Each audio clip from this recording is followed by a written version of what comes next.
आंब्याचं सुक्कं लोणचं कसं करायचं याचं मागच्या पार्टमध्ये आपण फोडी सुकत घातल्या होत्या, तर या पार्टमध्ये आपण मसाला करून घेणार आहोत। इथे मेथी दाणे, मोहरी, कारळ घेतलेला आहे, जिरे घेतले, धने मिरच्या घेतल्या आहेत, त्यानंतर इथे बडीशोप घेतली आणि यानंतर काळे मिरे आणि लवंगा सुद्धा घेतलेले आहेत। हे सर्व साहित्य आपण एक एक करून भाजणार आहे। सुरुवातीला धने आणि मिरच्या भाजून घ्यायच्यात, त्या काढून घेतल्यानंतर आपण इथे बडीशोप, जिरे, त्यानंतर मिरे आणि लवंगा, त्यानंतर हे थोडं भाजत आलं की यामध्ये आपण मेथी दाणे टाकून भाजून घेणार आहोत। हे सगळं भाजून काढून घ्यायचंय।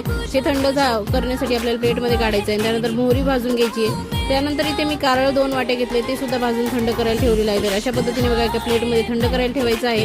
दोन्ही वेगवेगळं ठेवलेलं आहे आणि इथे मिरच्याचे तुकडे करून घेणार आहे आणि मिक्सरला छान जाडसर असं बारीक करून घेणार आहे। तर अशा पद्धतीने जाडसर भरड करून घ्यायची, खूप बारीक नाही खूप जाड नाही, अशा प्रमाणात ठेवायचं। असं एका भांड्यामध्ये काढून घेतल्यानंतर दुसऱ्या भांड्यामध्ये बघा मी इथे कारळ सुद्धा बारीक करून घेतलेला आहे।